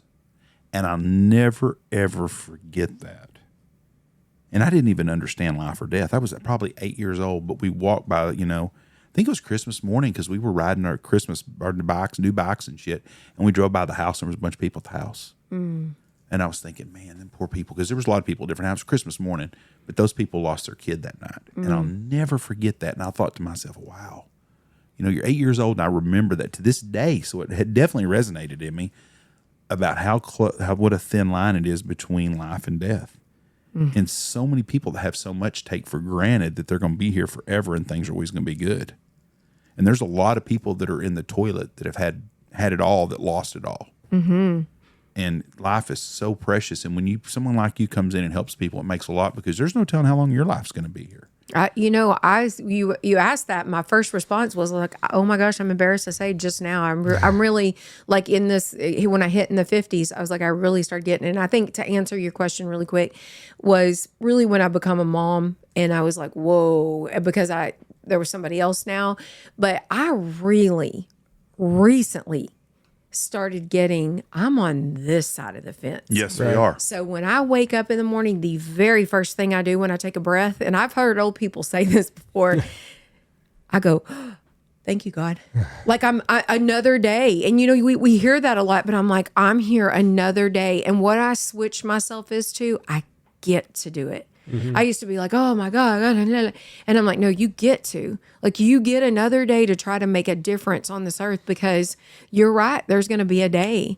And my kids are like, Mom, I don't know what we'll do when, I'm going to cry, when you're gone. Like, you're so special to us, and you're just so, and I'm like, I think that's the most important job we ever get. I know I'm getting off here, but that's the most important job we're ever going to get is kids, raising our babies. I think so for sure. To be good men and women, like you were saying, to raise them up to be good humans. And so, yeah, that totally got off, but I do think it's important. I saw something this morning and it hit me because I've got a 9 and a 5-year-old, and it was saying that the most important years of your life are when you have a kid from 0 to 10. But the problem is that when they're at that stage of their life, when you're in your most important years, when they're 0 to 10 is also, it coincides with you having to hustle for more, because, we had our kids, we were in our mid-20s, I'm in my mid-30s now, and my oldest is about out of that.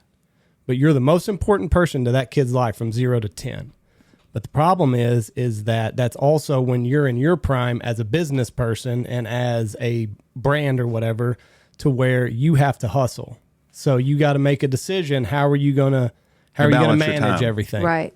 How are you going to manage being a father or a mother, and also strive for more, because you only get 10 years with them, because after 10, they have best friends, they have girlfriends, they have other priorities. But for 10 years, you're the person. You're the most important person in their life.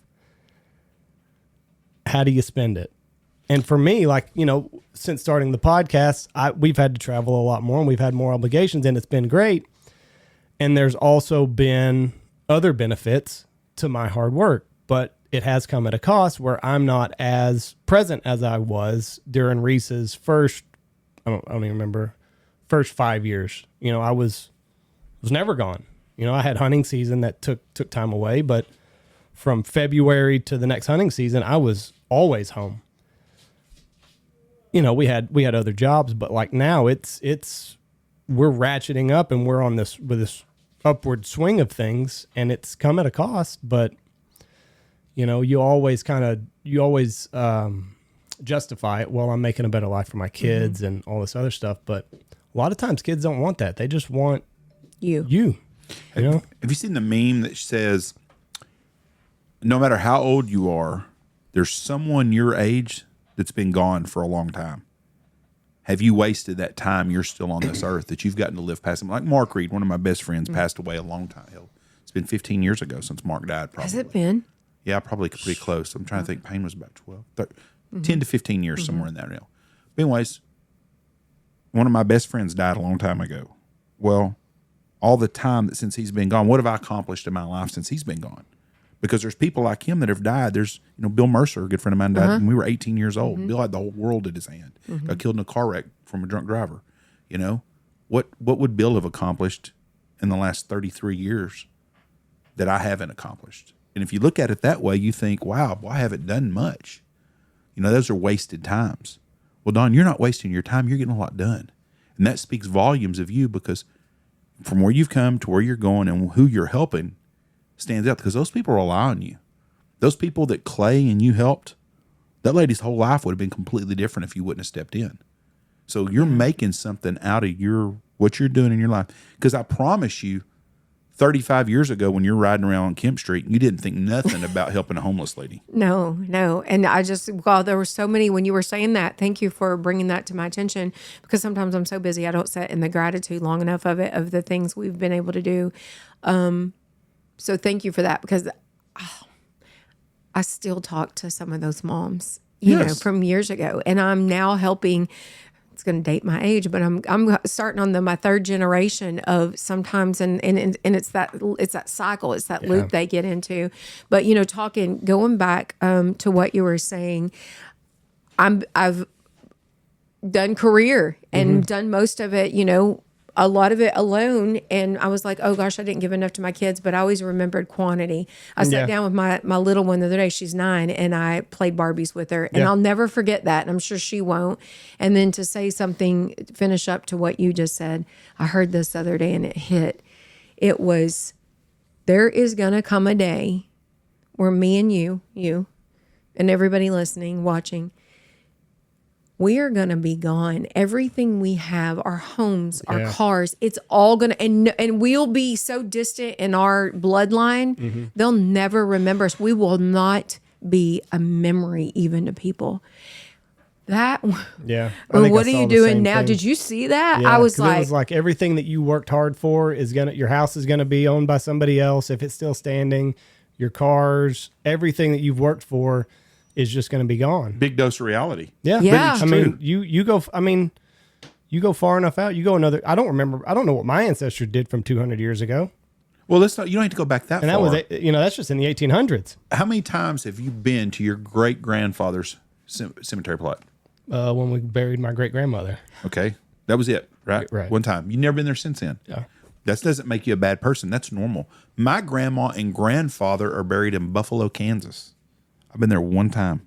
They've been buried. My grandmother and grandpa Cordy are buried in Lexington, Missouri at the Memorial Cemetery, military cemetery. I done both eulogies. You know how many times I've been back since then? 0. Will I ever go back? I don't know if I ever will or not. I was close to them. I loved all my grandparents. I'm busy. They're a long way away. Mm-hmm. And I talk about that all the time. Cemetery is the biggest waste of real estate in the whole world, because after once your parents die, your kids, unless they were really close to their grandparents, they don't ever go back. It's just a marker and a stone. We buried Michelle's stepdad last March or April, and I walked through the cemetery in Benjamin, Texas, and there were some people in there that were buried in 1880s, 1920s. Nobody goes and sees them things no more. It's just a piece of. We're all forgotten. We're all forgotten. Unless you do something in your life and you're Abraham Lincoln or George Washington or some founder or something, they don't care. So that's the thing to that is, so what are you doing with it right now? Like what are you doing with this present gift that we've been given? What do they say? What's that little thing they say that today's history, tomorrow's a mystery, and today's a gift. That's why they call it the present. They calls it the present. And so I think probably maybe a way to finish up is to go, what are you doing with it? And are you enjoying it and being present with it? Just enjoying what you got. And if you want more, change your mindset, get out there and get it, right? Do you think the homeless people that have nothing and have no stress and no worries, they think they're living a better life than we are? Because some of them would tell you that they like their life the way it is. Hey, I will say this. There is, and not to go back to Tony Robbins, but he bought an island, a lot of that island in Fiji.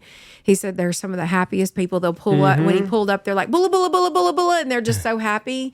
And he said they live in shacks. Yeah. And that's why he bought there, because they have nothing. And so I think, I will just say this real quick. I was at an event in Nashville last year, and it was for your business, and it was a Christian event. And I'm sitting there, they had some worship music on, and I felt God say, go home and get rid of most of your stuff. And I'm like, yeah, I didn't hear that. And because I love stuff, right? Just stuff, antiques and stuff. And I did it. I got rid of about 75% of my stuff. Wow. I mean, you can open my drawers, and I have what I need. It is the most freeing thing I have ever done. And you know what it allowed me to do? It opened a ton of room for God, and all the skincare, all the things I started having these ideas. And so less stuff, less problems. Yeah. I mean, it makes you wonder, though, because we had a guy that was a homeless guy from Austin. We had the podcast was called Homeless with an iPhone. And that guy loved being homeless. He loved his life. He liked it. He didn't like all the new homeless people because he said it's all a bunch of meth heads. And I don't blame him for that. And I think there's a lot of there's a difference between being a homeless guy that's living on your terms and someone that can't fit in society because you're on drugs and stuff real bad. But what do they have? The old mountain men that conquered the West, they worried about Indian. That's what they worried about, getting killed by Indians or grizzly bears. But they loved what they were doing. They lived life at their, sometimes them people got better off than us that worry about, I stress about everything all the time.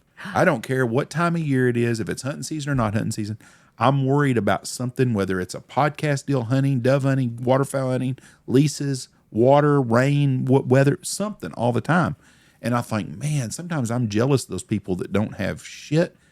Then they don't worry about nothing. But then again, I like my stuff. Right. I am in the exact same boat. And when you were talking, you know what I felt? I felt, when I'm not trying to, I don't know if you have any, if I can say anything about religion on here, but we're a Christian podcast. Yes. So Jesus said, pick up your nets and follow, or, get rid of your stuff and follow me. And, I started thinking, God, Jesus walked around here. I'm not saying everybody let's sell everything and just go nomading, but think about it. They walked around, and I know it's a different time. I do understand that. But, think about them back then. They didn't have anything. Nothing. They didn't have hardly anything. But I'm like you. I'm like, well, I have gotten rid of a ton, but I still love the business world. I still, and so I still aspire to do more and to be more. But I will say, you heard me when I walked in that I'm starting to sell some of my properties. I don't think I'm going to sell my lake cabin because I hadn't got there yet. Some of my friends like, well, since you're getting rid of so much, sell that. And I'm like, shush. Yeah. But See, I still want more. I go with that. Now, I don't want more clutter. I want different stuff. I'll say this, the Stanley Cup. Yesterday, they're like, well, these younger girls said, why do you have the Stanley Cup and it has to be all the rage? And I said, because for years, I had to buy that generic. And I've gotten older and I've worked hard and I want the real thing. This is what I want. I don't want 6 other things to clutter my drawer up. That's not the real thing. What is the deal with these Stanleys? Oh my God, you know what it is? Some influencer somewhere must have said this. Pink is my favorite color. It's my signature color. So pink, and I love the little splash of gold. This is a great segment right here. Wasn't Stanley known for the green thermos? Yeah. That's what I have. What in the world? Who was their marketing person that came in and switched all this up? Because I'm embarrassed to tell you what I paid for this. Yeah. They're $75. $130 because I couldn't find one, and I had to pay some smart person that probably bought it for $40. My daughter's bought my granddaughter one. I have no clue. Then I probably should find out what we paid for that. I had to pay black market for it because I was like, well, it does match all my things. I tried to order those in July. We were in New York City, and my granddaughter said something about a Stanley, and I was like, huh? And because I'm thinking Dad's old freaking Stanley thermos, right? And that's what I'm thinking. I thought, well, we grew up with Stanley thermoses. Mm-hmm. And she's like, no, a Stanley and something like that. And I was like, so I got home and I thought, I'm going to be ahead of the curve on this deal. So I called my guy that does MLR graphics in Breckenridge. It does all my stuff. And I told Michael, I said, hey, can you get me Stanleys? And told him what I wanted. I said, order me, I want 200 of them because that's about how many of these Yukon mugs I sell every year. I said, you can put my logo on them. He said, let me look. He couldn't get a deal. Stanley wouldn't work him a deal on the order. Hey, they're the kitty cats meow right now. They're not doing nothing. But this was in July. Yeah. I was going to be ahead of the curve. No. I couldn't get a deal on them. Curve. Hey, you were, yeah. And people, when they throw them out at Target's little coffee shop, little Starbucks, they had it right here, I don't know, like 2 weeks ago, and they had a pink one. It's not this one because you can't get this one unless you're second market. Yeah. People stood in line all the way down there to, is it Specs? Yes. They weren't playing. It was like a Black Friday thing. So I don't know. Somebody's smart with marketing, and you get the right person behind it, the right influencer or something. But I was silly, and I did buy into it because I'm like, oh, we have two of them. Yeah. Everybody's got to have Stanley now. Stanley has come a long way, baby, because they used to be that little old green thermostat. And I'm sure some of your listeners are like, yep, I got one of those. I've got one at the house. I've had it for 10 years now. I guess. My dad's, I got it before. Do you have Dad's old one or is it around here? Dad's old one is around here somewhere, the old thermos that he had, because when I was mayor in town about the second or third term I was in, we had electricity, big power went off for a couple of days, and there's an old lady in town, and me and Michelle went door to door to anybody that was needing to see if they needed anything. And there was an old lady there. She goes, I would just love for a cup of coffee, Jeff. And I said, okay. So we we come out to the lodge because we had electricity at the lodge, and Michelle made a pot of coffee, and we filled it up in my dad's thermos and took it to her. And she brought it back 6 months later. As a matter of fact, I went to my office at City Hall, and it was on my desk that she brought it back because I wasn't even really worried about her keeping the dang thing. I didn't care.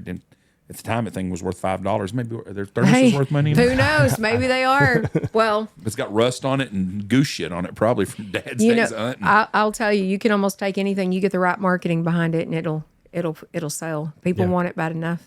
They do. Yeah. That is absolutely crazy. Well, Don, you have been a wonderful, wonderful guest, and I would like to Thank you very if you much. do Deer Fest again ever, we'd like to be a part of that. I know you probably won't ever do one again, but I've had a lot of people tell me that they wish you'd do it again. Oh, I get it all the time. So who knows? You know what? We'll send that up to God and see what He wants me to do for sure. My last thing too is that you and Lisa Rothman, an old friend of mine, also, y'all did a lot for the homeless during the cold deal. God bless y'all for that. That was a great thing. I don't want to see anybody cold. And that's a terrible, terrible day. You know, one quick story. When I was in my days of younger days out riding around, there was one homeless person in Wichita Falls that I knew of, and he lived down by a dock downtown. And that was the only homeless person I knew. And it's crazy the amount of homelessness we have in these towns. It has gotten to be ridiculous. This is what I told the Faith Mission in Faith Refuge and Lisa. And I said, what I see as an outsider looking in, the gap that needs to be closed is somebody with an animal. And here's my thing with that. Oh, I might cry. There was a lady we picked up, and she was young, and she's a mom. And drugs, she's very honest. She said drugs has got the best of me, and I've lost my kids right now. But she had a dog. And the dog wouldn't, it was freezing out there, and the dog wouldn't let us close to her. It was growling. And she wasn't going to let that dog, she says, been with me out on these streets for 9 years. And she said, I have to take the dog, and I'll sleep out here, and I'll combat it because the dog's been so good to me, and there's not a shelter. And that's where I was saying there's the gap that needs something with animals. But that dog, we were getting her in the car, that dog started wagging its tail, and it let down its guard of us. And when we got her in the hotel room, the dog was just licking on us and loving it. It's like it knew, it's like it sensed something was good, So anyways, that's the main thing we saw. When the reason the people weren't in, because Faith Mission and stuff is a wonderful place. The reason they weren't in there is because they have a dog kennel over in the women's shelter, but they didn't have one for the men and stuff. So I see that's a big thing. I'm not saying if you're homeless, you shouldn't have a dog. I get that, but sometimes that's their only friend. Right. So that's where I think the gap needs to be closed is maybe if they have a shelter, you'll find dog lovers because there's animal lovers out there. We know that. There's all kinds of PETA stuff and all the things. They got some money. They'll donate to a dog. I can tell you this. I've had friends that have animal nonprofits, and I have a kid nonprofit. They'll get money quicker than sometimes a kid nonprofit. It floors me when it gets unbelievable. Cold. If you've got a dog and it's sleeping outside, you need to go sleep with it outside. They don't care about the person that's homeless that's sleeping outside. They worried about a dog. And I got news for them. I've got a dog right there laying in that recliner watching this podcast, Ollie, that I love with all my heart in the world. Ollie's an inside dog. He ain't going to make it outside because his ass is full. But a dog that stays outside all the time is acclimated to cold weather. Deer are fine. Yeah. You go by Yellowstone. That's what I call this field coming up here because there's 100 or 200 deer in it every day right before you get to the lodge.